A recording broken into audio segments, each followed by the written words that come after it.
One of my all-time favorite soups is French onion, and chuck roast is a cut of beef that can't be beat. So let's see if we can combine the two today and make an absolutely fabulous sandwich.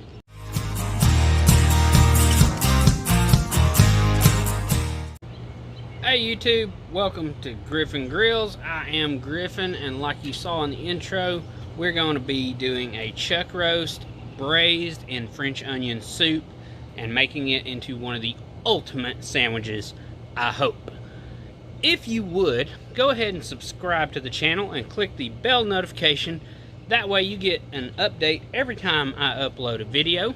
And if you don't mind helping me out a little bit, you can like, comment, and share this video so that all your friends get to experience the barbecue goodness that you get to experience. Alright, so to start off today, I've got a chuck roast here, picked up at my local grocery store. We're just going to coat it down with a little bit of olive oil. Got a salt, pepper, garlic powder, and onion powder seasoning that I'm going to add to it. And then we're going to sear it off on the grill. And then we're also going to put it in a pan with our French onion soup mix, and then seal that up with tin foil and let it braise off and kind of slow cook in its own juices. I'm hoping it's going to turn out fantastic. You can just stick by and make sure that I'm right, and then we'll all see if this turns out to be a good meal. So let's go ahead and get this chuck roast started. So this is one of the rare occurrences in life where I didn't have to fix for all the heathens. I'm just cooking for myself. So I've got a lovely chuck roast here that we're just going to put a little bit of olive oil on just to help everything stick. Those sides, flip it over.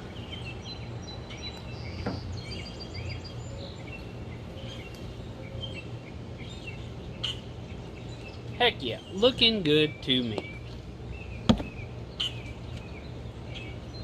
And now I've got my trusty little seasoning mix here. 2 parts pepper, 1 part salt, 1/4 part of garlic powder, 1/4 part of onion powder, just in case you want to know. And we're just going to apply this right over the top. You can be a little heavy with it because it's going to braise off and cook off, so it really doesn't matter if you go a little heavy on it. The liquid's going to consume some of it anyways.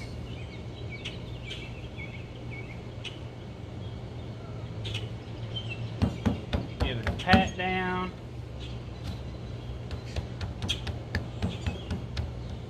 I know it says rub, but don't rub it. Pat it. If you rub it, it's going to leave uneven bark.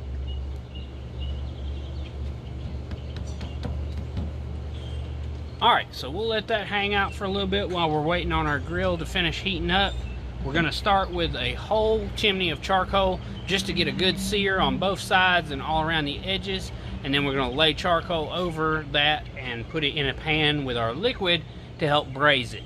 So let's give the grill time to heat up and we'll get this thing seared off. So I do apologize about the lighting. My lights out here went out, so we're having to resort to alternate means. But I've got a full chimney of charcoal that has been fully lit. We're going to dump that out and we're going to sear one side of our chuck roast. Then we're going to spin our grate and flip the chuck roast over to sear the other side on a clean side. So let's go ahead and dump the charcoal out and start the process of searing both sides. And I only want about 1/4 of the grill taken up by the charcoal so we can get the deepest sear possible. Roast on the grill now. We've got 1/4 of our grill taken up with the charcoal. We're going to get the deepest sear possible we can, and then we're going to rotate the grill to a fresh side and start the process over. So we're going to get a cold sear every time that we flip the chuck roast. So we've done about 3 minutes on that side. We're going to spin our grate around to put it on a cold side and do another 3 minutes. Just going to flip it directly over onto the hot side. We'll let that go for about 3 minutes. Alright, so it's been about 3 minutes on that side, so we're going to go ahead and start our braising technique. I'm just going to remove the chuck roast from the heat right now. Got a lot of nice charring on there. We're going to take just a little bit of olive oil, put in the bottom of our pan, just to make sure nothing sticks. About 2 tablespoons. Now we're going to set the chuck roast directly in the center. Rub it all around in that olive oil. And this is the star of the show. It's some French onion soup that I made last night. And it's basically just a French onion soup pack. And it said to use water, but I used chicken broth just to make it a little heartier. So I'm hoping it'll turn out good in this. We're going to add that to our pan all around.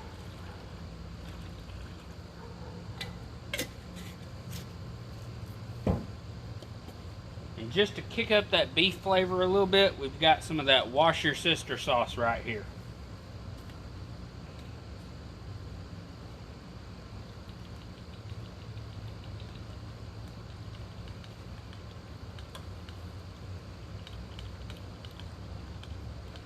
About 30 or so dollops all around.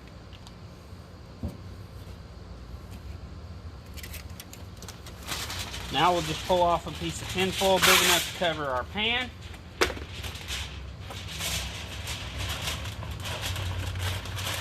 that over the top, make sure we got everything nice and tight.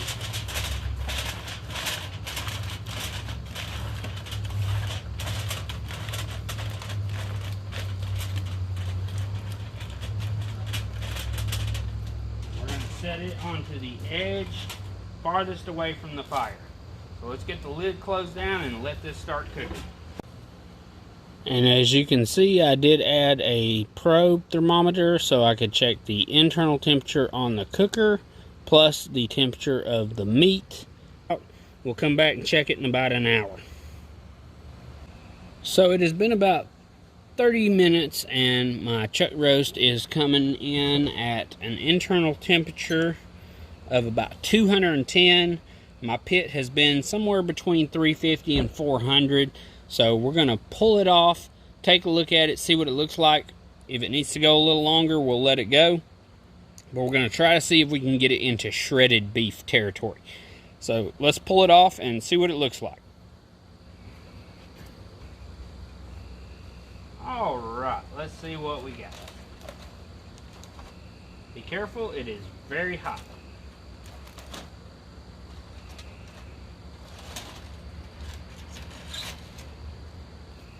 And I've got some tools here that we use for shredded pork, but it'll work for beef as well.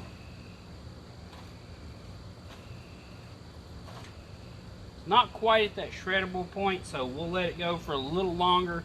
We want to cook it to as tender as possible. I'm going to move this probe around to a more fatty piece of the meat, and we'll let it rock and see. Alright, so just as many things happen in barbecue, you got to adjust on the fly.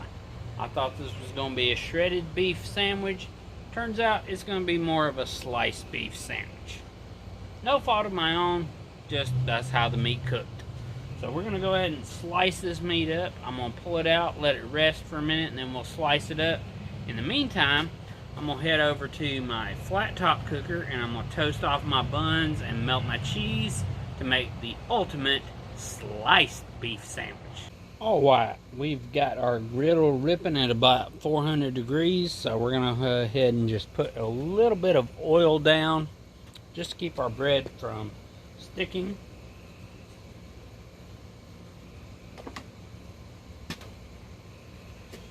Give that a good smear. And I've got a French loaf bread that I just cut in half and then split open. So we're going to throw that right on there. Let it soak up a lot of that oil and start that toasting. Then we'll add our cheese. Not very long, just like that. Now let's flip it over and we're going to cut the burners down to about half. We're going to add our cheese on what would be the top.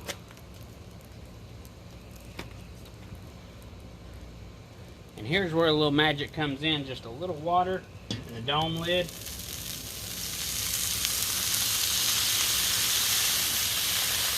And that steam is going to help melt that cheese. That steam will also help to soften that bread up on the inside, but we still get a good crust on the inside and on the outside since we flipped it over. Only takes a few minutes. Let's pull it off and see what we got.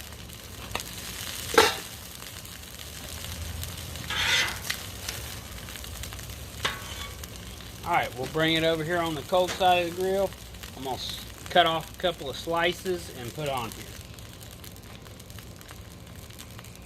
Alright, so a couple of real thin slices on there. Fold this bread on over. Give it a smash.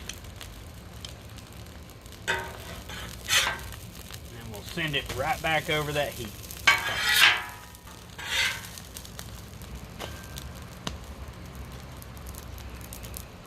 Give it a nice smash. And just as a little accoutrement to it, I'm going to open the sandwich up, give it a generous helping of some pickled red onions.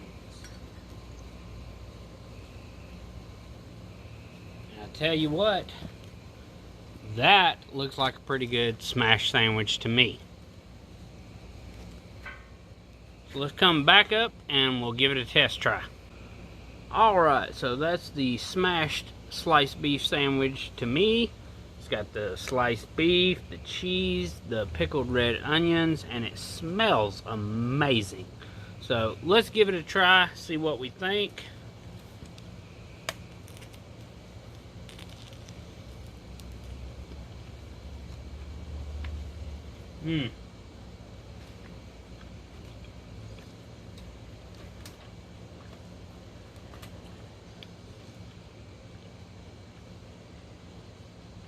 That toasted bun with a soft core. I taste a little bit of the cheese. I probably should have used more. But that beef and onion flavor shines through no matter what. To me, this is the ultimate beef sandwich you can make. And since I wasn't on any kind of time schedule, as you can see, it got a little dark. But the fact that I'm eating after dark ain't bothering me a bit as long as it tastes like this.